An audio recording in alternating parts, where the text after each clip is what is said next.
Hey everyone, my name is Brittany. I run and own Novelly Yours. It is a bookish business where we make scented candles, but we also make our reading tracker. So if you are not familiar with the reading tracker, it is a book log. It helps you keep track of your reads throughout the year, and it specifically focuses on statistics.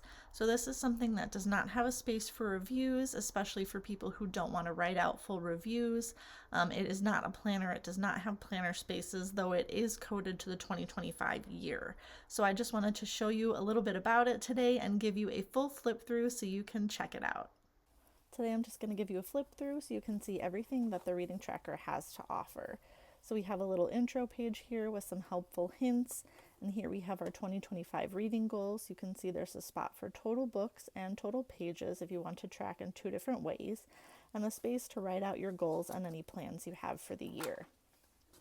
We also have a double spread for the 2025 new releases.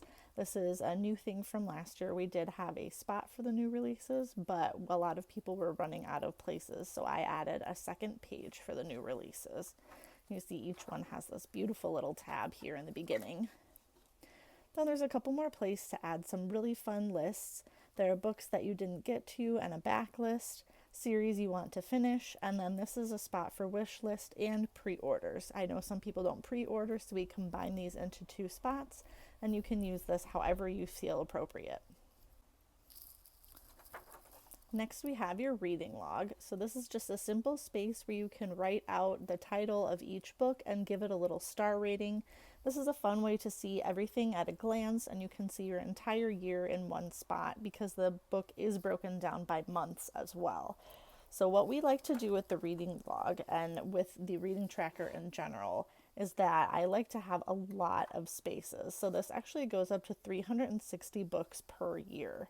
I know a lot of people out there can fit in a ton of reading throughout their year, so we wanted to create the reading tracker to fit people who read a lot or who read a little. If you don't end up using the pages, that is totally fine, and if you do, we have them here for you.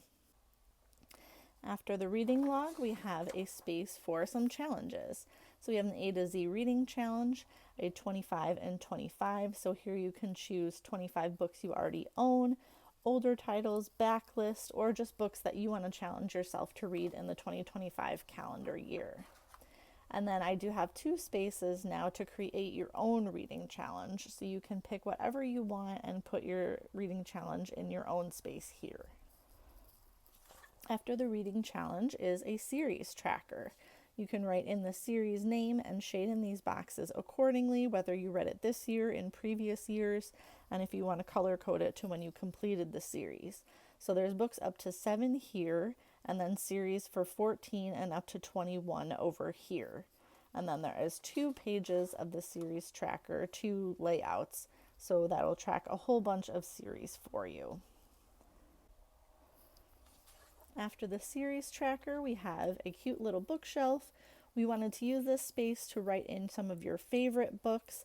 A bookshelf for your entire year, since we do have a lot more pages in here, would probably be a little more than we could fit in this book.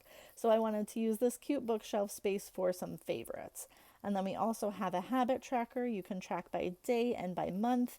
If you want to use the key to do different colors, you could do different designs and keep track of multiple habits all in the same place. Then next is one of my favorite spaces, which is this fun shade-in grid. So you can do books of the year by and choose genre or rating or format, whatever you want to put in there. And then you come up with a fun color-coded system just to make a cute, fun shade-in grid. It's just a really fun way to see your books at a glance in a different format and a way to see some stats in a color-coded grid.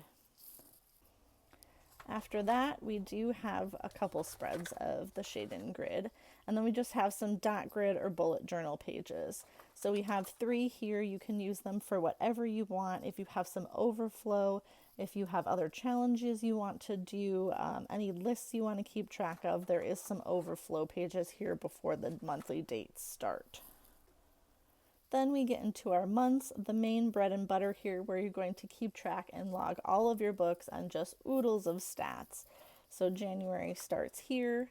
You'll have a space for your releases and the release date, a spot for some monthly goals, and then this spot will be for your TBR.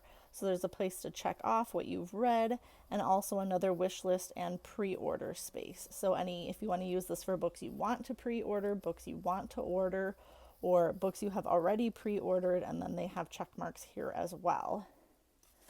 Moving on into January, this is where you're going to record all of your stats. There's an option to add a goal and how many you read, and then this really gets into all of the details of the reading tracker here. This book does have a running total of the number of books that you are reading in the year. So in January, the number month would be number 1. You'll start at 1, 2, 3, and move through. The number in the year will be your running total of all of the books that you are reading in the year. So obviously January will still be 1, 2, 3, but then in February you would pick it up at the next number.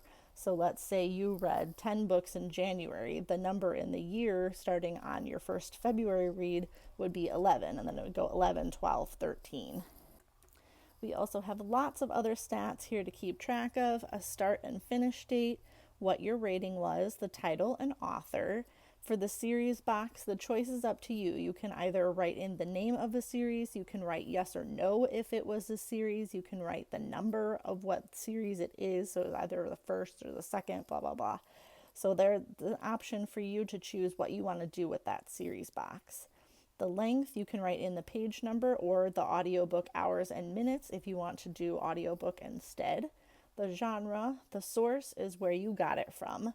So that would be like bought it from Amazon, gifted from a friend, wherever you got the book from, borrowed from the library, etc. The format would be what format the book was in, whether it's hardcover, paperback, audiobook, whatever format, that would be where you record that. Whether you already owned it or you were borrowing it, either from a person or the library. For the age, you could choose to do this a couple of different ways. So the intended purpose, as we put it into the reading tracker, was to keep track of the target audience age. So either adult, young adult, children's, or middle grade. You could also use that for like the publication year if you would prefer to do that. If you're somebody who doesn't read anything but adult and you don't venture off into young adult or anything, you could also use the age for how old the book is or when it was published. So most of the boxes here are fairly specific. There are a couple that I intentionally like to leave a little bit open-ended in case you really want to customize this for yourself. And of course, it is your book. Feel free to customize it however you want as well. Each month in the reading tracker holds up to 31 books. So we do like to keep a lot of spaces for people who are big readers. If you don't need this many pages, you can always feel free to either just leave them blank, or the ones in the middle, you can just rip them out if you don't want them in there. And then we go on to the DNF log. So DNF means did not finish. This is a space in the reading tracker if you want to record the books that you started but chose not to finish. This is the place for them. So we've got title, author, format, number of pages or percent read, date stopped, and the source. So we have 12 spots here now. We have a space for up to 12 books that you didn't finish if you would like to record those here. After the DNF log, we have a space for your book haul. This year we did add just a couple more spaces as allowed. You can record your book, the author, the format, source, and price. Obviously, you do not have to record your price. That is just an option if you're somebody who likes to keep track of that. And then there's a monthly total and how much you spent in the month as well. Then here is your stats recap. This is the space where you're going to capture everything that you read that month, tally up all of your stats. There's total books and total pages read, the number of audiobook minutes if you are an audiobook listener, the average rating of all the books that you read, total number DNF, which was did not finish, total number of rereads, how many books you acquired or purchased, total number of new releases, total series, standalone, and owned and borrowed. And then down here are a couple more fun things to keep track of. We did notice this little mistake, and it will be fixed in the final copy, but this is our sample that we're flipping through, so this is still in here for now. So this is most read format, genre, and this is actually supposed to be most read source. So that will be finished in the final copy. You have your best trope or twist, most quotable, highest and lowest ratings, and then your shortest and longest reads. On this side, we have a space to record your favorites of the month, so there's an option to include your star ratings, as well as the title and author, and your 5 favorite reads. And each month also includes a graph section. There is an option for ratings, number of pages, genre, format, own versus borrowed, and the age. So for the ratings, it's kind of hard to see on this, but you can see very close up, we actually have quarter star ratings now this year as well. If you don't need the quarter star ratings or you don't need the half star ratings, you can just use the whole options as they are available. Each month also has some dot grid pages, so there are 3 bullet journal style pages here. This is for any overflow. If you read more than 31 books, you can keep track of them here. There's any overflow for the books you acquired, the DNFs, anything throughout the month. This is a great spot to keep track of them. Or you could even use it for something like a movie or a TV tracker. The rest of the months really follow that same format, so you'll be able to see that they follow all of those same patterns and those same boxes. So we have all of that until the middle of the year, where we have a mid-year reading summary.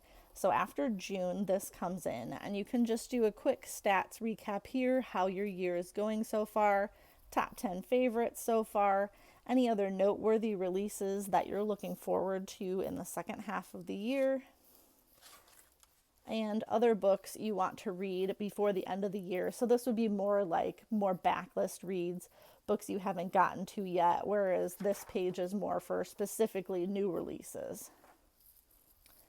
And then these months also follow. This is just all the same pages we went over before until you get to the end of the year. So this is after the end of December when we have the year wrap up. So this is 2025.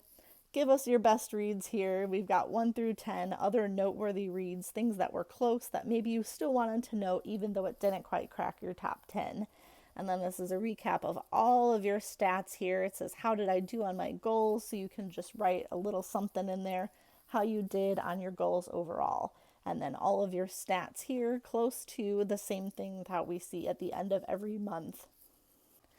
After that, we have some spaces to record your top books, but split up by genre. So you can do your top 3 books in 4 different genres here. And you can also share some noteworthy bookish happenings. Did you go to any events? Did you visit some bookish places? Did you get to meet, Bookstagram friends? You can record some fun things that you did that were book related throughout the year here. And we also have some more graph recaps.